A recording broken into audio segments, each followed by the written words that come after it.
দুটি সরল অঙ্ক আলাদা আলাদা। প্রথমে আছে 3 গুণ 2 ভাগ 2। পরের যে অঙ্ক আছে সেখানে আছে 5 যোগ 8 ভাগ 2 ভাগ 2।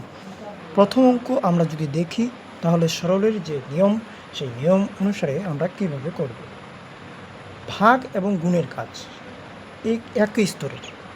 এখানে ভাগ এবং গুণের মধ্যে আমরা বাদিক থেকে যাকে আগে পাবো তাকেই করব। অর্থাৎ ভাগ যদি আগে থাকতো তাহলে ভাগ করতাম, আর গুণ আগে আছে তাই এখানে গুণকেই আগে করব। তাহলে 3 দুগুণ হচ্ছে 6। এবার ভাগ 2 বসলো, তাহলে 6কে ভাগ করতে হবে 2 দিয়ে এবং উত্তর আসবে 3। তাই এই হচ্ছে এর অ্যান্সার। অপরদিকে আমরা যদি এই অঙ্কের দিকে তাকাই, এখানেও ভাগ আছে, যোগ আছে। তো সরলের নিয়ম অনুযায়ী ভাগ গুণ যোগ বিয়োগ। ভাগ গুণ, তো বাদিক থেকে ভাগ গুণের মধ্যে যে আগে থাকবে তার কাজ করব, কিন্তু এখানে ভাগ গুণের মধ্যে দেখা যাচ্ছে গুণ নেই, আছে যোগ। তাহলে ভাগ গুণ, এই যে অধ্যায়টা যে ভাগ গুণ, এদের মধ্যে কিন্তু এখানে ভাগ নেই। তারপর যেটা পাবো সেটা হচ্ছে ভাগ গুণ যোগ বিয়োগ, যোগ বিয়োগ। এদের মধ্যে বাদিকে যাকে আগে পাবো তার কাজই করব।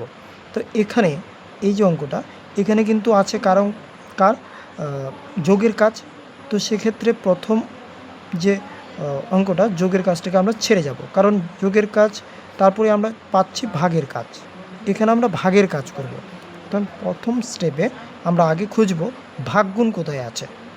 তো প্রথম স্টেপে ভাগগুণ খুঁজতে গিয়ে দেখলাম যে ভাগ আছে, গুণ নেই। তাহলে ভাগের কাজগুলো আগে করব। তো এই ক্ষেত্রে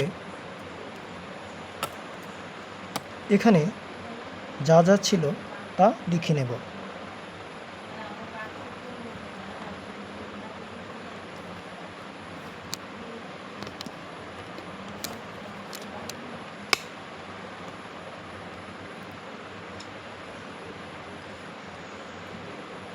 তো এই যে 5 যোগ 8, কিন্তু এই যে 8 আমরা এখানে লিখব না, কারণ 8কেই আমরা কিন্তু ভাগ করব।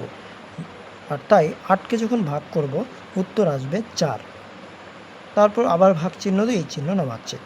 এখন আবার আমরা খুঁজব যে ভাগ গুণ যোগ বিয়োগ। ভাগ গুণ খুঁজতে যাচ্ছি, তো প্রথম ক্ষেত্রেই ভাগ গুণ দুটো, এই দুটোই শুধু খুঁজব। ভাগ গুণ, এই যে ভাগ আছে, গুণ কিন্তু নেই।